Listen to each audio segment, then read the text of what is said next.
The edge of fate is going to be upon us in about a month.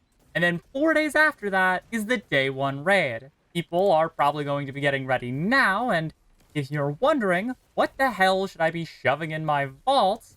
This is a video of that. It's meant to be fairly evergreen. This is meant to be relevant into the future. Obviously, I can't cover weapons that are going to be released in the future. I'm not a time traveler. I also can't cover literally everything that might be good. Otherwise, I would just be covering every gun in the game, and at that point, what am I even doing? I'm not going to be showing you how to get any of this stuff. There's plenty of other guides for that, and also, I plan to be here for quite a while, so I wouldn't exactly have time for that. Starting the list with exotics, and then after that, we're moving to legendary weapons, and finally, after that, we're going to be talking about some exotic armor. I do not expect the armor to take long, but buckle in. This is going to be a long one. Starting off our list is the only primary on here in Outbreak Perfected, which is obtained from the 0-hour mission, launched from the Legends tab. The Catalyst is obtained from the same mission, done on Expert difficulty, and the upgraded intrinsics are found by completing some puzzles on Expert difficulty. It shouldn't really be used as a primary damage strategy, unless it happens to be really good. It's more of a backup, oh shit, I ran out of ammo and now have nothing left to do damage with.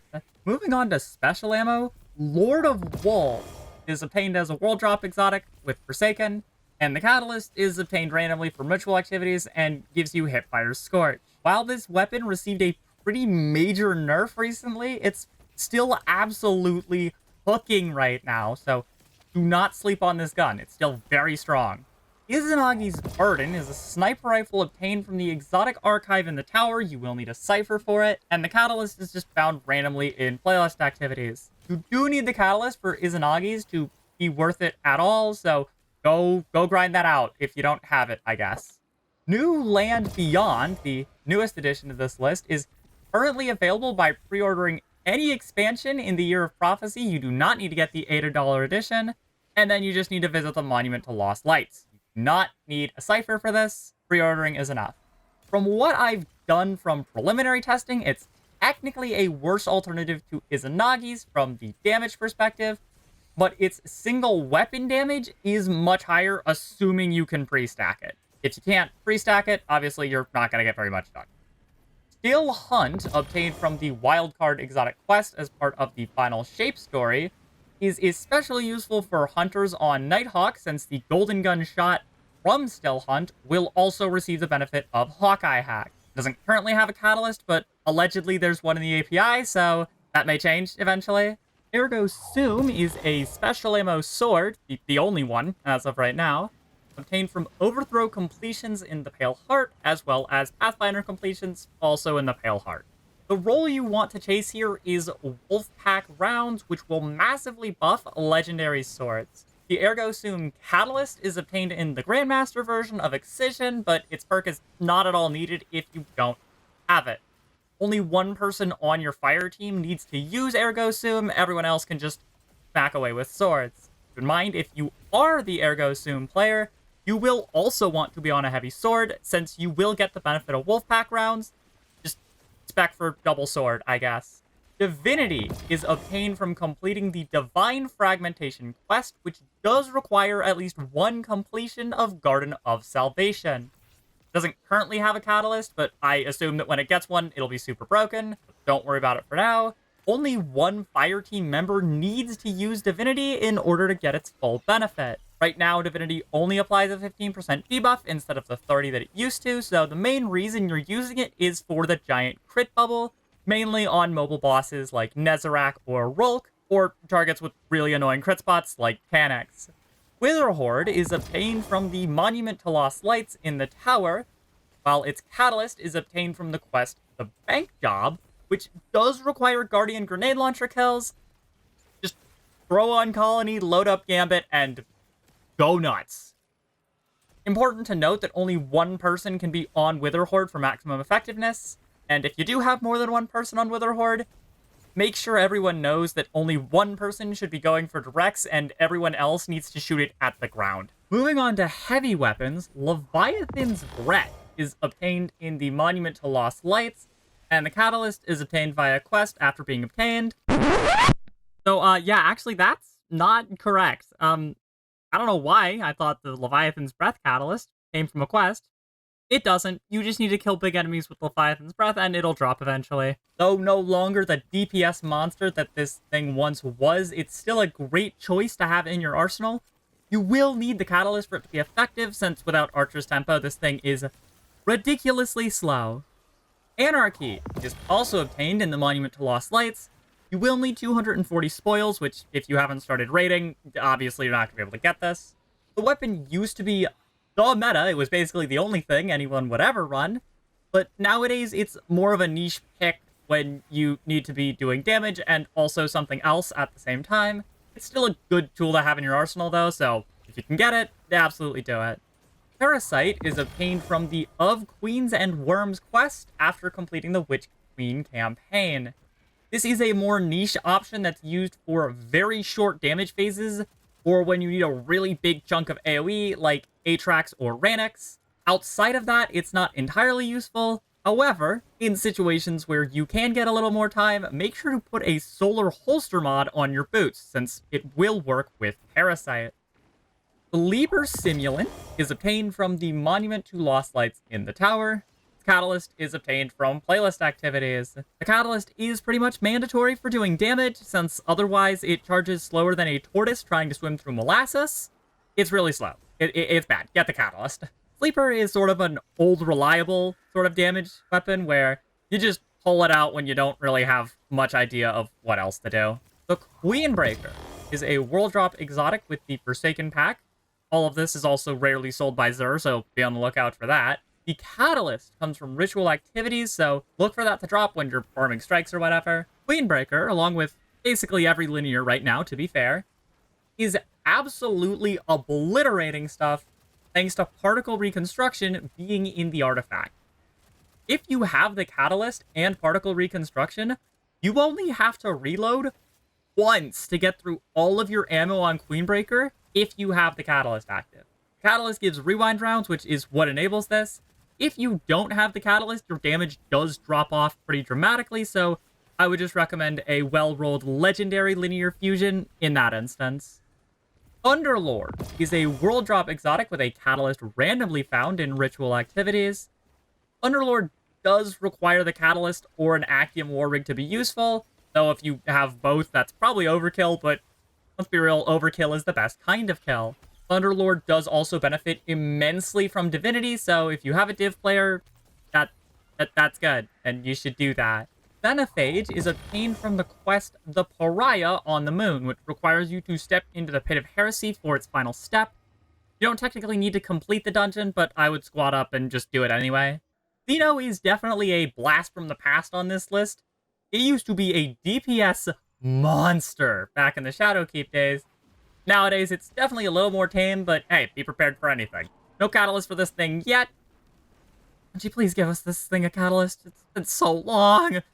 Dragon's Breath is more of an honorable mention on this list, since it's more specifically used in dungeon setups, but in those setups, it's pretty useful. Currently available from the season pass, but I imagine will just be in the Monument to Lost Lights when this season is over, and the Catalyst is obtained from the associated quest and is highly recommended, since any ignition will just refill your mag. Gallarhorn is obtained from the Outfly the Wolves quest from Xur in Eternity. You specifically need to go to Xur in Eternity. Going to Xur anywhere else will not work. It does require at least one full completion of the Grasp of Avarice dungeon, so squat up and go in. The Catalyst gives you a second shot in the mag, and slightly more Wolfpack rounds on kills, which the second part is a little less relevant here since we're doing boss damage. The Catalyst is obtained by finding several secrets in the Grasp of Avarice dungeon, and while not mandatory, that second shot in the mag is very nice to have. Rounding out our rocket package, Blue-tailed Fox is a world drop exotic from Forsaken, and the Catalyst is just obtained from ritual playlist activities, once again.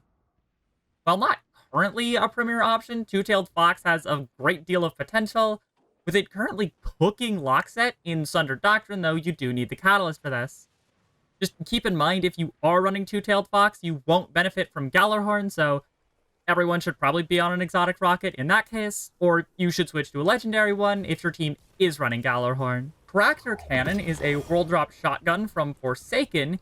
in the heavy slot, the only one outside of Acreus right now. The Catalyst is obtained from just killing any non-Guardian enemy, though the Catalyst is not at all mandatory for use. If you don't have it, no big deal. Tractor is an enabler weapon because when you hit an enemy with it, they take a massive 30% debuff, which I don't have to clarify that that's a big number.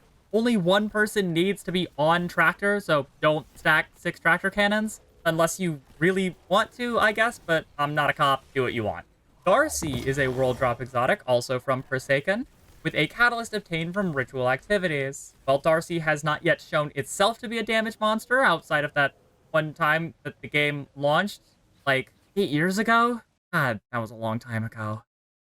Jeez. However, if we ever enter a meta where legendary sniper damage becomes good, Darcy will 100% be part of that strategy as its enabler, since the Catalyst basically just turns it into Sniper Gallarhorn. And hey, who knows, maybe we'll get some legendary heavy snipers one of these days, but don't hold your breath. Speaking of heavy snipers, Whisper of the Worm is obtained from the mission The Whisper in the Legends tab. The Catalyst is obtained from the expert version of the same mission and is not a must for damage, but it definitely helps quite a bit. The additional intrinsics are obtained by completing bonus objectives in the Whisper on Expert, and I would highly recommend grabbing them. This mission can technically be soloed, but I would grab some friends for this. It's really hard to solo this thing, especially on Expert. Whisper isn't currently meta, but honestly, it's in a really good spot. If we find ourselves in a world where snipers get even a little bit of help, I see this thing coming back into the meta. Finally, rounding out our exotic weapons is the Lament, which is obtained from the Lost Lament quest on Europa. Doesn't have a catalyst yet, and while it is a bit of an outdated damage option, it's a great sword to use if your team isn't running an Ergo Sum. Now that's likely because among all 6 members of your fire team, no one has a Wolfpack Ergo Sum, or you just really, really like the Lament. If you do have an Ergo Sum, I would definitely recommend a legendary sword, but we'll talk about those later. Now that we're done yapping about all the exotics, move on to some legendary weapons. We're going to start with grenade launchers, and then we'll just go down the line in alphabetical order. This is my video, and I do what I want. Grenade launchers are a bit dated in terms of damage strategies, and they're a bit more niche since your damage phase has to meet some pretty specific requirements. You need to be in a non-precision, somewhat close-range, short-ish damage phase. Grenade launchers also just aren't the best right now at the time of recording this, but if they do get a buff, here's what you should be looking for. The absolute #1 thing that I recommend if you just want the best of the best is VS Chill Inhibitor from Vesper's Host. The Community God Roll is the classic Envious Arsenal bait and switch, but Demo is also there as well. Especially if you're on a prismatic setup, it can give you even more uptime than bait and switch. Explosive Light is useful if you don't get a bait and switch roll, and One for All it's a cope option, but it's there. There is also a free Envious bait and switch roll of this grenade launcher at Banshee for free, assuming you've completed the dungeon at least once. Just make sure you don't dismantle it like an idiot, like I did. Bittersweet from Episode Revenant can roll the exact same Envious Arsenal bait and switch as Chill Inhibitor and doesn't require you to step into a dungeon at all. It is an adaptive frame, meaning you're not going to have as much ammo and you won't be spitting out damage nearly as fast, but if farming Vesper's Host makes you want to commit acts so diabolical that they significantly affect the trout population of Michigan, this is what I would farm for. If neither of those are your speed, Edge Transit from Onslaught can also roll bait and switch, but in the first column, you're probably going to be running either auto-loading if you're doing some kind of rotation, or Envious Assassin if you just want to go for more of the shoot-gun approach. Field Prep is also there since you do get a bit more ammo and a significantly faster reload speed. Just remember to crouch. Finally, our cope option is Wicked Sister from Vanguard Strikes. Since it can roll Envious Bait and Switch, don't farm this as your primary option though. It has so many perk combinations that getting Envious Bait and Switch is unlikely. Linear fusion rifles are up next and are currently going berserk, since not only did they get a flat damage buff recently, particle reconstruction makes them basically hard meta anytime it's around. Linears have pretty consistently been a strong option, and there are a lot of good ones for, so any well-rolled linear will do well here, but here's what I would recommend. If you're looking for the absolute best of the best, I would recommend going for Scintillation from the Nightfalls. At the time that you're watching this, it's probably unobtainable, but if it is obtainable, go get one. The main role you're looking for here is Uwu rounds with bait and switch. In the third column, both Envious and Uwu rounds are popular choices, but if you get Reservoir Burst, Envious is definitely better for what I feel are obvious reasons. If you get an Adept one, that's even better. And if you're going for bait and switch, autoloading isn't bad, you'll just not really be able to use it in many other situations. While you're not able to obtain it from Nightfall Strikes right now, you are able to obtain it through Focus Decoding at Zavala, assuming you've gotten it at least once, though if you're the kind of person who watches these videos, I'm assuming you probably have one somewhere in your vault. If you don't like first frames or can't get Scintillation, Eyes Unveiled from Episode Heresy is probably your next best pick. I have no idea what the process for obtaining these things will be in the Edge of Fate era, if there even is one, but for now, the best roll on this thing is Overflow and Withering Gaze. Field Prep is also there for longer damage phases, and if you just want a raw damage perk or already have a weaken, Reservoir Burst is your next best option. You will want Overflow for that, for obvious reasons. Cataclysmic from Vow of the Disciple is a popular option, thanks to its roll of 4 times the charm with bait and switch. All of the other rolls are not very good on that gun. I see no reason to use anything other than that roll. Obviously, you won't have this if you haven't started raiding yet, so don't worry about that too much.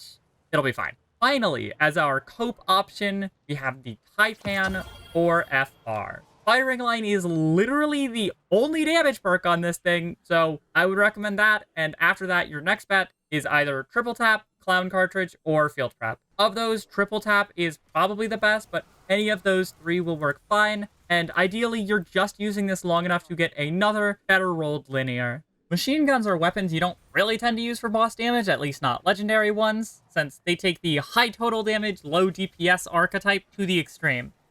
They carry a large amount of ammo in reserve, sometimes 4 or 5 full magazines worth, but as a trade-off, they deal less damage than other heavy weapons. However, if you're not using your heavy weapon for damage, a machine gun is an excellent choice for its superior ad clear abilities, and the fact that you can just shred large targets without really needing to worry about ammo. This situation will occur in one of 2 situations.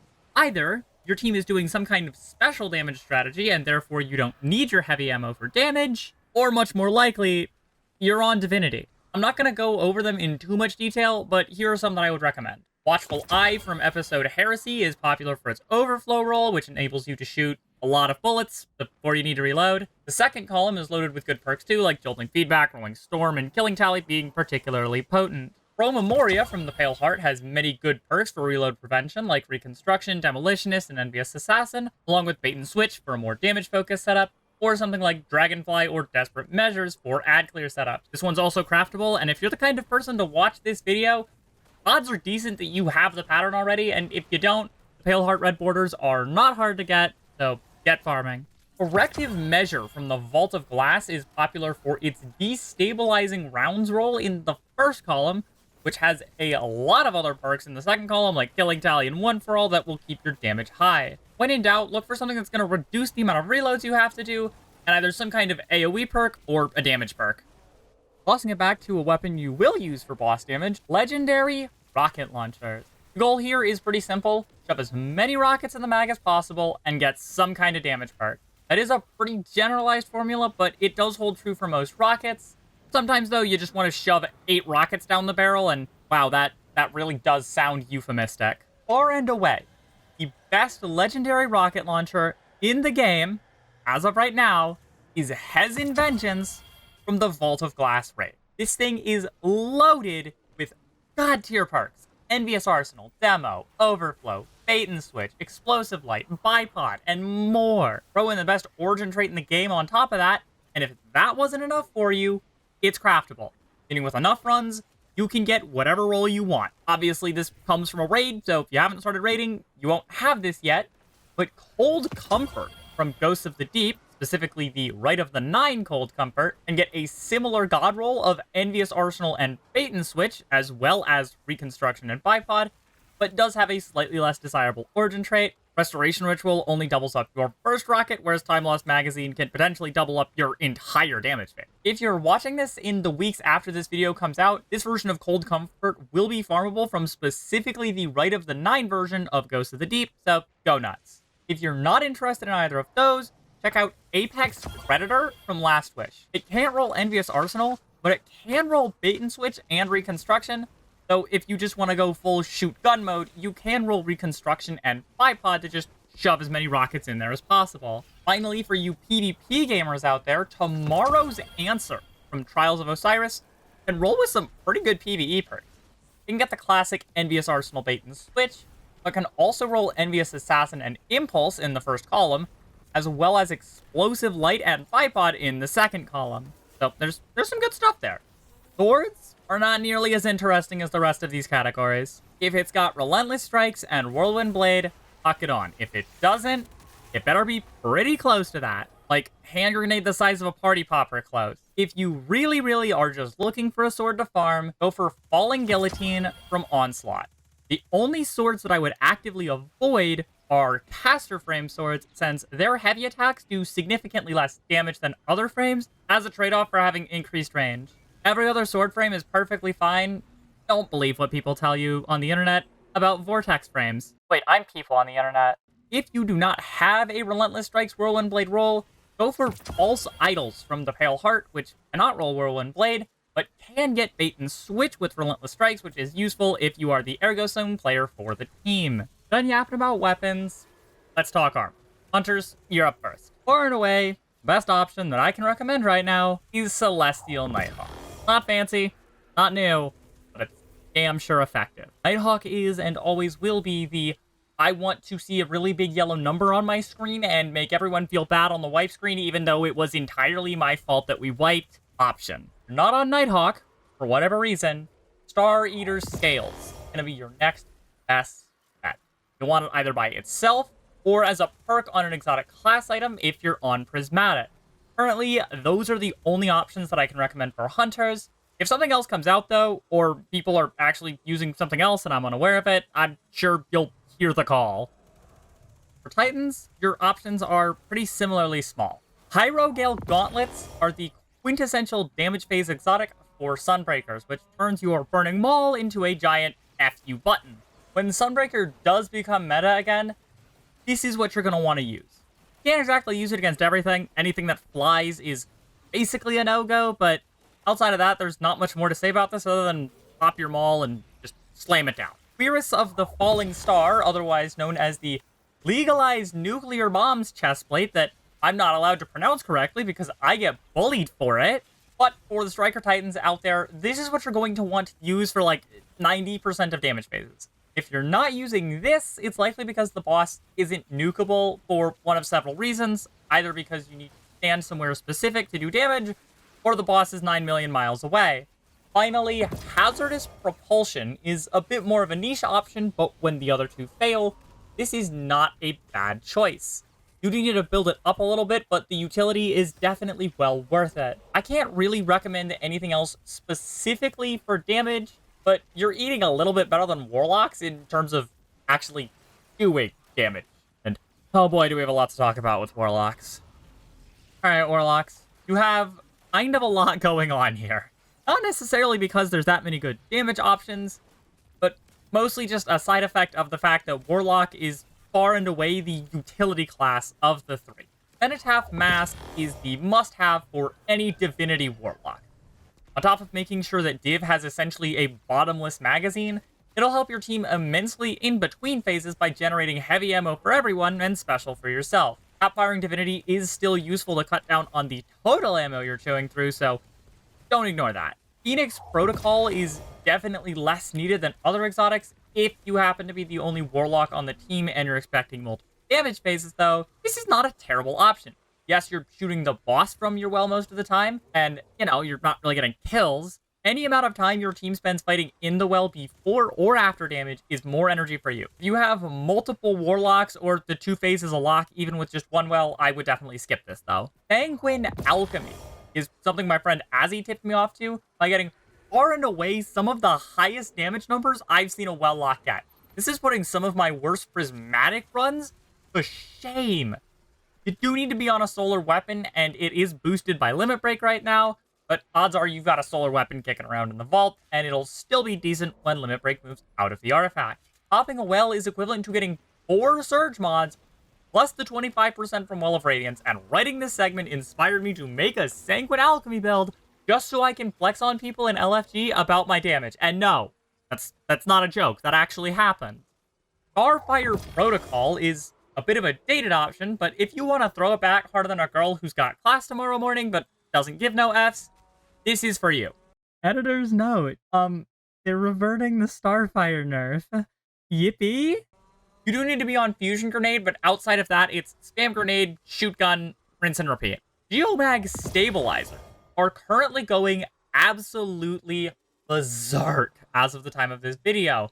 And while it's not applicable everywhere, where it is good, it's really insane. While this is mostly a tool to generate more supers, sometimes you just want to Chaos Reach a boss, and this is the best way to do it. I imagine these will likely get nerfed in the future. Editor's note, yep, it finally happened. They got nerfed. And with the artifact we have in episode Heresy, they're definitely juiced way more than they should be, but this will be a pretty evergreen option for any Chaos Reach Warlock.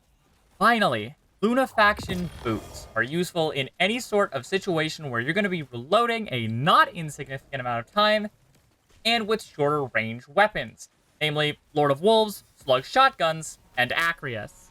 It's overkill if you're running, say, a rocket rotation with Envious Arsenal, but at that point, I guess just use Sanguine Alchemy or something else. Finally, before we leave the armor section, all classes will want to pay attention to Spirit of the Star Eater on their respective exotic class item. I felt it irresponsible to make this segment without mentioning that Star Eater rolls on all of those exotic class items, and is especially useful for Warlocks as this is the only way to boost the damage of Nova or Needlestorm, and can be useful on Titans in the rare situation that one of the other damage supers isn't working out. Spirit of Star Eater only boosts your damage up to 70% at max, and yes, I said only 70, because the dedicated super damage exotics like Nighthawk, Quirus, and Geomags are always going to be a better option than Spirit of Star Eater. However, as previously mentioned, this is useful in situations where that dedicated super damage exotic doesn't exist yet. This is mostly relevant for Warlocks, since their exotic armor focuses on supers more about utility rather than raw damage. Hey there, Editing Onyx from the future. Sorry that this video took so long to get out. I legitimately just underestimated how much time it was going to take. I thought this was going to be a quick, 2-3 hour bang it out in a weekend kind of video, and then it ended up being a half an hour long. So, apologies for the content delay. Hopefully, we're going to keep the train rolling, though stuff is going to slow down a little bit as I prepare for the Edge of Fate. Lots of videos going to come out after that, though. Next week, we're going over the builds that you should be taking in now that you've got your vault shoved full of everything you could need and maybe a little bit more. All right, I'll see you in the next one. Bye for now.